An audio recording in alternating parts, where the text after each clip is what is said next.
Hello and welcome to Himida physiotherapy. मैं doctor Anandesh Kumar, physiotherapist. आज हम बात कर रहे हैं सर्वाइकल स्पॉन्डिलाइटिस या सर्वाइकल पेन पे। दो तीन सीरीज हो सकते हैं इसमें। फर्स्ट आज डिस्कस करेंगे सर्वाइकल क्या है और सर्वाइकल क्यों बोलते हैं इसे, और इसका फिजिकल थेरेपी ट्रीटमेंट क्या है, या पेशेंट अपने घर में इसको कैसे मैनेज कर सकता है। सर्वाइकल जो डिजीज़ है, बीमारी है, ये टू द पॉइंट डायग्नोसिस नहीं है। इसका डायग्नोसिस है सर्वाइकल स्पॉन्डिलाइटिस। एक तरह से आपके लिगामेंट और बोन के कार्टिलेज के इन्फ्लामेशन की बीमारी है, सूजन की बीमारी है। क्योंकि ये सर्वाइकल एरिया में पेन स्टार्ट होती है पेशेंट को, तो पेशेंट बोलता है इसे कि ये सर्वाइकल पेन है। डायग्नोसिस इंटायरली डिफरेंट है। डिपेंड करता है कि आपके सर्वाइकल एरिया में बोन, लिगामेंट या कार्टिलेज, मसल्स किस तरह से ख़राब हो रहे हैं।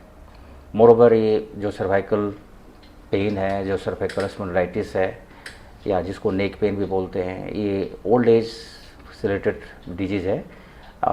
अर्ली स्टेज में बहुत ही कम लोगों को अफेक्ट करता है, एक्सेप्ट फ्यू, लाइक कि कोई बहुत ही ज़्यादा अपने नेक का यूज कर रहे हैं, लाइक कंप्यूटर इंजीनियर हो, जिनका काम नेक से रिलेटेड या बहुत ही छोटी सी स्क्रीन पर देखने की हो, और ऑक्यूपेशनल रिलेटेड, ऑक्यूपेशनल हजार्ड बोलते हैं इसे, कि किसी का ऐसा काम है जो जिसमें नेक का यूज बहुत ज़्यादा है, तो ऐसे पेशेंट को सर्वाइकल अर्ली स्टेज में होने के चांसेस बढ़ जाते हैं।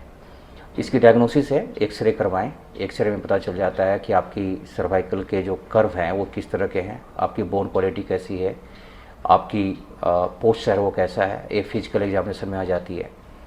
फिजियोथेरेपिस्ट के पास में इसका टू द पॉइंट और बिल्कुल जिसको बोलते हैं एक्यूरेट ट्रीटमेंट अवेलेबल है। कभी कभार सर्वाइकल अर्ली स्टेज में डायग्नोज नहीं होती, और डायग्नोसिस से पहले ही हम ट्रीटमेंट, सिम्टोमेटिक ट्रीटमेंट ले करके इसको ठीक कर देते हैं। लेकिन इसका ख्याल रखें कि अगर आपका ऑक्यूपेशन ऐसा है जहाँ पर आपके सर्वाइकल होने के चांसेस बढ़ जाते हैं, तो आप इसको डायग्नोज ज़रूर करवाएं, और प्रॉपर इसकी एक्सरे करवाना बहुत ज़रूरी है, क्योंकि एक्सरे से ही पता चल जाता है कि आपकी सर्वाइकल डेवलप हो रही है कि नहीं हो रही है। अर्ली स्टेज में जो उस तरह के ऑक्यूपेशन में हैं, जो नेक का ज़्यादा यूज करते हैं, जिनमें मसल्स फटीग और क्रैम्प और पोस्चर की प्रॉब्लम है, वो अपना विशेष ख्याल रखें। विटामिन D3, B12 और सीरम कैल्शियम, ये सारी चीज़ें ज़रूर चेक करवाएं। आफ्टर 40 ये बहुत ही कॉमन है, 50 बहुत ही कॉमन है, जहाँ पर बोन्स, लिगामेंट और आपके मसल्स तीनों वीक हो जाते हैं। आपकी पोस्चर भी बहुत अच्छी नहीं रहती, समय के साथ में वो भी कैफोटिक या लॉर्डोटिक हो जाती है। मतलब है, या तो आप बिल्कुल झुक जाते हैं या फिर बिल्कुल सीधे हो जाते हैं। इन दोनों केसेस में सर्वाइकल बढ़ जाते हैं, और इसका भी जो डायग्नोसिस है वो फिजियोथेरेपिस्ट के पास में जब आप जाएंगे तो एक्सरे करने के बाद दिख जाएगा कि आपका पोस्चर कैसा है। और MR स्कैन, CT स्कैन भी डॉक्टर्स अपने लेवल पर करवाते हैं अगर आपकी सिविरिटी ऑफ नेक पेन या सर्वाइकल बहुत ज़्यादा है। क्योंकि ओल्ड एज में जब सर्वाइकल होती है तो बहुत सारे सिम्टम साथ साथ में आ जाते हैं, लाइक कि चक्कर आना, वर्टिगो, इस तरह से स्पिनिंग ऑफ हेड बोलते हैं इसको। तो इस तरह के केसेस में डायग्नोसिस बहुत ही ज़रूरी होती है। साथ साथ में अगर कोई रेफरल पेन है, हाथों में जा रही है, सर के ऊपर में दर्द जा रही है, तो इस तरह के केसेस में MR स्कैन जरूर करवा लेने चाहिए, और एक कंफर्म डायग्नोसिस तक पहुँचे जो 60 प्लस में है, इनके लिए बहुत ज़रूरी है। और इसके बाद जो डायग्नोसिस के बाद जो ट्रीटमेंट का प्रोटोकॉल है वो भी फॉलो करें, क्योंकि इसमें ठीक होने के चांसेस बहुत ज़्यादा होते हैं और पेशेंट ठीक भी हो जाता है। सर्वाइकल एरिया जो है और उससे जो रिलेटेड जो मसल्स हैं, लाइक नेक मसल्स, शोल्डर मसल्स, इन मसल्स पर विशेष ख्याल रखने चाहिए, ये आपके वीक ना हो। और जब भी इसमें वीकनेस आती है तो आपको फटीग फील होगा, आपको क्रैम्प्स आएंगे, और काम करते समय आपको एक्यूट पेन बढ़ जाएगी। तो इसका ख्याल रखें कि ये किस तरह से बढ़ रहा है, और इसको हम नोट डाउन भी करें। डॉक्टर के पास में जाने से पहले नोट डाउन करें कि आपकी पेन कब कब बढ़ती है और कब को आपको विशेष रिलीफ मिलता है। कि आप रात में सो पाते हैं नेक पेन के कारण से? अगर नहीं सो पाते तो ज़रूर मेंशन करें अपने डॉक्टर के साथ में, अपने फिजियोथेरेपिस्ट के साथ में, क्योंकि सोने के साथ में इसका बड़ा कनेक्शन है।